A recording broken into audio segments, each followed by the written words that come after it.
Hello friends, আশা করি ভালো আছেন। আজকে আমরা বাংলাদেশের জিও পলিটিক্স নিয়ে কিছু আলোচনা করব। বাংলাদেশের জিও পলিটিক্স এবং কূটনীতিকটা আমাদের বিগত কয়েক বছর ধরেই ভালোভাবে চেঞ্জ হচ্ছে এবং এরই ধারাবাহিকতা আমরা দেখতে পাচ্ছি যে বাংলাদেশের জিও পলিটিক্স এবং কূটনীতিতে কেমন চেঞ্জ হচ্ছে। যে বাংলাদেশের এই রিসেন্টলি সবথেকে একটি বোল্ড ডিসিশন ছিল মালয়েশিয়া এবং চীন সফর করা।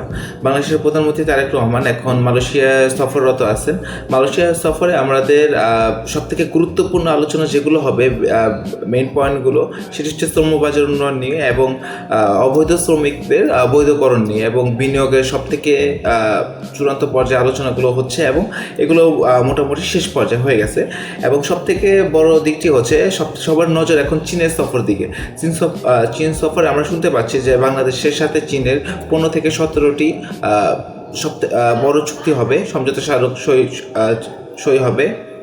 এর মধ্যে রয়েছে তিস্তা চুক্তি, এর মধ্যে রয়েছে কৃষি উন্নয়ন প্রযুক্তি এবং হাইটেক প্রযুক্তি সহ আরও অনেকগুলো চুক্তি হবে বাংলাদেশের সাথে। এবং এখানে সবথেকে ইন্টারেস্টিং বিষয় হচ্ছে যে বাংলাদেশের আগের ধারার রাজনীতিগুলোতে আমরা দেখেছি যে বাংলাদেশের সবসময় ভারতে প্রথম সফর হয় কোনো রাজনৈতিক দলের প্রথম অভিষেকের পর।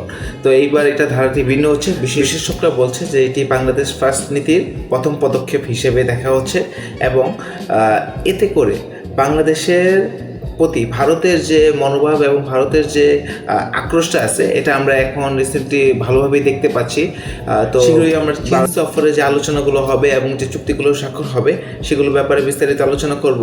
কিন্তু এখন বাংলাদেশে যে পরিবর্তনের হাওয়াটা আসছে, যে পরিবর্তনটি হচ্ছে যে ভারত নীতির পরিবর্তে এখন আমরা ভিন্ন ধারার বাস্তবিক অর্থে বাইরের রাজনীতি নিয়ে ভারত ছাড়াও বাইরের যে আরও দেশ আছে, চীন, তারপর মালয়েশিয়া, আমাদের আশেপাশে আরও যে দেশগুলো আছে, এগুলো নিয়ে বাংলাদেশ, পাকিস্তান, এগুলো নিয়ে বাংলাদেশ সরবভাবে কাজ করছে। সেটি একটি বিগ পয়েন্ট, প্লাস পয়েন্ট।